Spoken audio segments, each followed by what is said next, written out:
आज का जो हमारा टॉपिक है भारत में परिवहन और संचार व्यवस्था। और इसमें हम आज जो बात करेंगे वो भारत के अंदर जो सड़कों का जाल है उसके बारे में बात करेंगे। परिवहन जब हम बात करते हैं तो किसी भी देश की जो प्रगति है वो मुख्य रूप से परिवहन के साधनों के ऊपर ज़्यादा निर्भर करती है। हम ये कह सकते हैं कि अगर किसी भी देश को शरीर मानते हैं तो जो परिवहन के साधन होते हैं उसकी धमनियाँ होती हैं, क्योंकि इन परिवहन के साधनों के द्वारा ही वस्तुओं का, मनुष्यों का, इनका एक स्थान से दूसरे स्थान के ऊपर ले जाने में ये सहायक होते हैं। दूसरी बात, जब हम प्रगति की बात करते हैं या फिर किसी भी देश के विकास की बात करते हैं तो उसमें हम इस चीज़ को ज़रूर देखते हैं कि उस देश के अंदर परिवहन व्यवस्था कैसी है, इंफ्रास्ट्रक्चर कैसा है। अगर मैं इंडिया की बात करता हूँ तो इंडिया के अंदर भी ये बोलते हैं जी इंफ्रास्ट्रक्चर बहुत अच्छा हो गया, रोड इंफ्रास्ट्रक्चर बहुत अच्छा हो गया, या रेलवे जो इंफ्रास्ट्रक्चर बहुत अच्छा हो गया। तो उससे क्या हो गया, देश की प्रगति होगी। तो आज हम मुख्य रूप से परिवहन व्यवस्था और उसमें हम सड़क परिवहन के बारे में सबसे ज़्यादा चर्चा करेंगे। तो परिवहन एक ऐसी सेवा है जो लोगों को, माल को और सेवाओं को एक स्थान से दूसरे स्थान तक लेके जाती है। मुख्य रूप से हम जब इसका वर्गीकरण करते हैं तो उस कंडीशन में स्थल, जल और वायु, तीन माध्यम से हम परिवहन के साधनों की बात करते हैं। स्थल परिवहन सबसे महत्वपूर्ण माना जाता है क्योंकि इसमें यात्री और माल का सबसे बड़ा हिस्सा आता है। क्योंकि जब भी हमें छोटी दूरी की यात्रा करनी हो तो उसमें सड़क परिवहन काम आता है। अगर हमें लंबी दूरी की तय करनी हो देश के अंदर तो सड़क कंडीशन में जो रेल परिवहन वो ज़्यादा काम आता है, ठीक है। परंतु उसमें से भी सबसे जो परिवहन का सबसे पुराना, लचीला और छोटी दूरी के लिए जो सस्ता है वो आपका मुख्य रूप से जो है वह है सड़क परिवहन। भारत का जो कुल सड़क जाल है, जो हमारा 2016-17 के आंकड़े बताते हैं, जो एनसीईआरटी बुक से लिए गए हैं, वो है 54.72 किलोमीटर, लाख किलोमीटर। और कुल परिवहन के हिस्से की अगर हम बात करते हैं तो सड़क 33%, रेल 9%, वायु 6% और जल लगभग 2% परिवहन के साधनों में अपना योगदान देता है।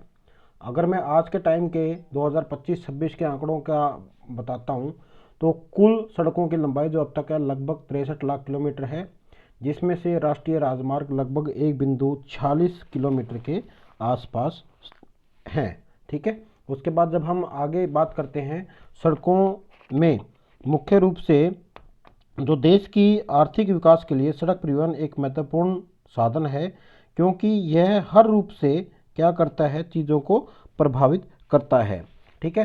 सड़कों का वर्गीकरण मुख्य रूप से हम दो आधार पर करते हैं। एक तो उसके निर्माण की क्षमता के आधार पर, निर्माण की क्षमता के आधार पर जो संरचना होती है उसके अनुसार हम उसको बोलते हैं कच्ची सड़कें, नॉन मेटल रोड, और पक्की सड़कें, मेटल रोड, ठीक है। कच्ची सड़कों का मतलब क्या हुआ, जिसमें अभी तक उसको पक्का नहीं किया गया। जैसे कोई भी मार्ग हो गया जिसको हम गाँव के की भाषा में कोई गमा बोलते हैं, ठीक है। और पक्का हो गया जो आपका, वो सड़क बन गई है। दूसरा क्या होता है तो उसके बाद दूसरा है प्रशासनिक नियंत्रण के आधार के ऊपर ये अलग अलग इसके डिवीजन माने जाते हैं। पक्की सड़कें परिवहन का एक स्थायी साधन भी होता है और देश की आर्थिक विकास में इसका महत्वपूर्ण योगदान भी होता है। जब हम पक्की सड़कों की बात करते हैं तो भारत में जो द्वितीय विश्व युद्ध से पहले आधुनिक प्रकार के परिवहन, जो सड़क परिवहन है वो अत्यंत सीमित था। पहला जो प्रयास है सन 1943 में किया गया था, जो एक नागपुर योजना बनाकर, और स्वतंत्रता प्राप्ति के पश्चात भारत में सड़कों की दशा सुधारने के लिए एक 20 वर्षीय सड़क योजना जो 1961 में आरंभ की गई थी, उसको, उसके द्वारा सड़कों को आगे उसका विकास करने में कोशिश की गई, ठीक है। अब सड़कों का वर्गीकरण जब हम बात करते हैं तो प्रशासनिक रूप से हम क्या करते हैं, उसमें अलग अलग हैं। जैसे कि राष्ट्रीय राजमार्ग, नेशनल हाईवे जो केंद्र सरकार के अधीन होता है, national highway authority of India. उसके बाद राज्य राजमार्ग जो कि आपका राज्य सरकार के अधीन होता है। उसके बाद जिला सड़क जो कि डिस्ट्रिक्ट रोड जो जिला परिषद के अंतर्गत होता है। उसके बाद ग्रामीण सड़कें, रूरल रोड्स जिसको हम ग्राम पंचायतें या प्रधानमंत्री ग्रामीण सड़क योजना उसके अंतर्गत होता है। एक आपका सीमांत सड़कें जो बॉर्डर रोड्स होती हैं, जिसको बॉर्डर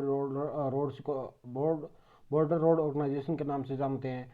एक एक्सप्रेसवे जो उच्च गति या जिसको हम बोलते हैं नियंत्रित पहुंच के अंतर्गत लेके आते हैं। तो ये कुछ एक आपके प्रशासनिक नियंत्रण के आधार पर आपकी जो सड़कें हैं उनको हम बांटते हैं, और इनका जो रख रखाव है वो भी अलग अलग जो होती है, क्या बोलते हैं, यूनिट है, वो करती हैं। अगर मैं राष्ट्रीय राजमार्ग की बातें करता हूँ तो मुख्य रूप से जो केंद्र सरकार है उसके द्वारा जो बनाई जाती है सड़कें उसको राष्ट्रीय राजमार्ग कहलाती है। इन सड़कों का उपयोग अंतर्राज्यीय परिवहन और सामरिक क्षेत्रों तक रक्षा सामग्री और सेना के आवागमन के लिए होता है। ये महामार्ग राज्यों की राजधानियों, प्रमुख नगरों, महत्वपूर्ण पत्तनों तथा रेलवे जंक्शनों को भी जोड़ते हैं। NHAI का प्रचलन वर्ष 1995 में हुआ था। ये भारत सरकार के भूतल परिवहन मंत्रालय के अधीन एक स्वायत्तशासी निकाय है।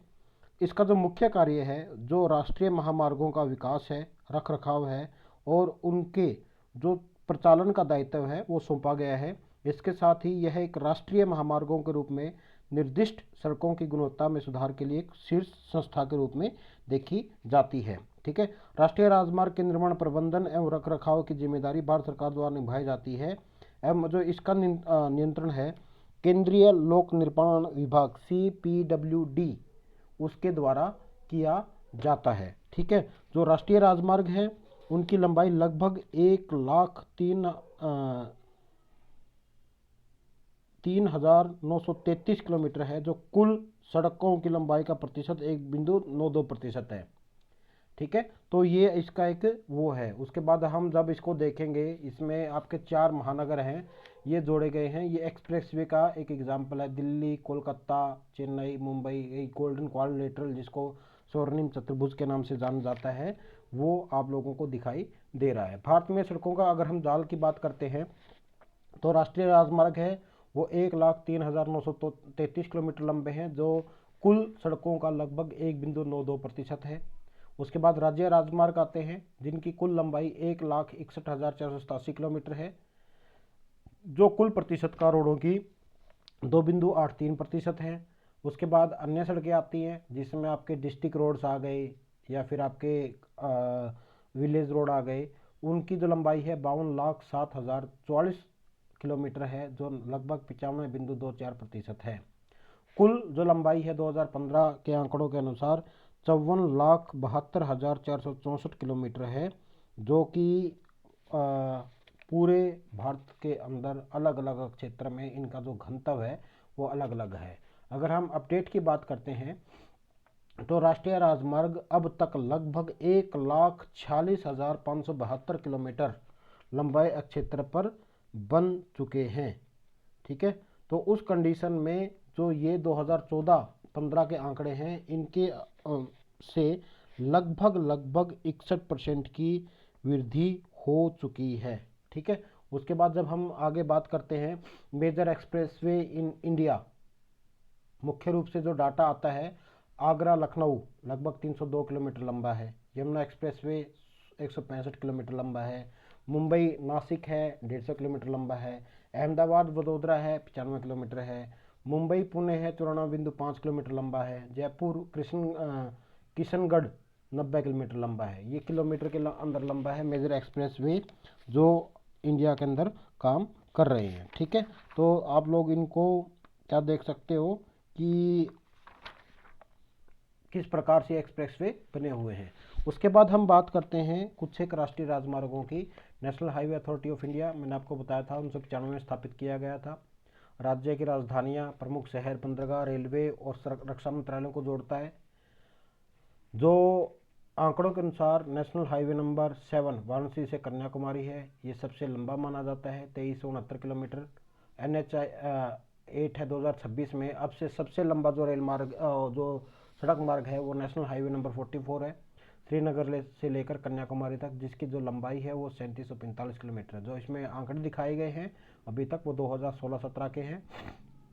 इसमें नेशनल हाईवों की जो संख्या है NH 1 दिल्ली से अमृतसर 1226 किलोमीटर लंबा, NH2 दिल्ली से कलकत्ता 1490 किलोमीटर लंबा, NH7 वाराणसी से कन्याकुमारी 2329 किलोमीटर लंबा, और NH8 दिल्ली से लेके मुंबई 2058 किलोमीटर लंबा है। ठीक है, एक है आपकी, नेक्स्ट चलते हैं, इसमें एक्सप्रेसवे में अलग अलग हैं, आप लोगों को मैंने उसकी एक वो दिखा दी थी, उस गति के हैं। आगरा लखनऊ है, लंबाई 302, यमुना एक्सप्रेसवे है 165 उत्तर प्रदेश के अंदर, मुंबई नासिक है 150 महाराष्ट्र के अंदर, अहमदाबाद वडोदरा 95 गुजरात के अंदर, और मुंबई पुणे 94.5 किलोमीटर जो महाराष्ट्र है। ये 2016-17 के आंकड़े हैं। उसके बाद सड़क घनत्व की अगर हम बात करते हैं तो सड़क घनत्व का मतलब क्या होता है कि प्रति 100 वर्ग किलोमीटर क्षेत्र में सड़कों की जो लंबाई है उसको हम सड़क घनत्व कहते हैं। प्रत्येक राज्य में क्षेत्रफल तथा जनसंख्या के अनुसार सड़कों का घनत्व जानना और सड़कों की लंबाई का विश्लेषण करना एक उपयुक्त उपाय है कि वो प्रदेश कैसा है। अधिकतर जो आपके उत्तरी राज्य हैं और प्रमुख दक्षिणी भारतीय राज्यों में सड़कों का घनत्व ऊंचा है। हिमालय पर्वतीय क्षेत्र, उत्तर पूर्वीय क्षेत्र, मध्य प्रदेश और राजस्थान में यह घनत्व निम्न है। भारत में सड़कों का सर्वोत्तम घनत्व केरल के अंदर लगभग 5268.69 किलोमीटर प्रति 1000 वर्ग किलोमीटर, और सबसे कम जम्मू कश्मीर के अंदर पाया जाता है। केंद्र शासित प्रदेशों में सर्वाधिक जो सड़क घनत्व है वह आपका दिल्ली के अंदर 19,931.89 किलोमीटर प्रति 1000 वर्ग किलोमीटर, तथा दूसरा स्थान चंडीगढ़ का है। 2025 के आंकड़ों के अनुसार अभी भी केरल सबसे ऊपर 6,690 किलोमीटर 100 वर्ग किलोमीटर में, उसके बाद त्रिपुरा, असम और गोवा का नाम आता है। ठीक है, उसके बाद जब हम आगे बात करते हैं, ये है आपका भूपेन हजारिका सेतु। ठीक है, धौला सदिया ब्रिज भारत का सबसे लंबा ब्रिज है। इसमें क्या है कि राष्ट्रीय राजमार्गों पर पुलों को निर्माण और सुरक्षित व सहज यात्रा के लिए नई दिल्ली में सेतु भारत परियोजना का शुभारंभ 4 मार्च 2016 को किया गया था। सेतु भारतम परियोजना का लक्ष्य वर्ष 2019 तक सभी राष्ट्रीय राजमार्गों को रेलवे स्तरीय क्रॉसिंग मुक्त बनाना है। मानव रहित क्रॉसिंग पर होने वाली दुर्घटनाओं और जान माल को हानि को रोकने के लिए ऐसा किया जाना है। भारत का जो सबसे लंबा केबल सेतु 7 मार्च भूपेन हजारिका जो आपका सेतु है, धौला सदिया ब्रिज है, उसका उद्घाटन 26 मई 2017 को किया गया था। दूसरा जो आपका मेनली आता है वो है आपका चेन्नई नासरी सुरंग। ये 2 अप्रैल 2017 को प्रधानमंत्री ने जम्मू एवं कश्मीर स्थित चेनानी नासरी सुरंग को राष्ट्र को समर्पित किया था। यह सुरंग 286 किलोमीटर लंबी चेनानी, ये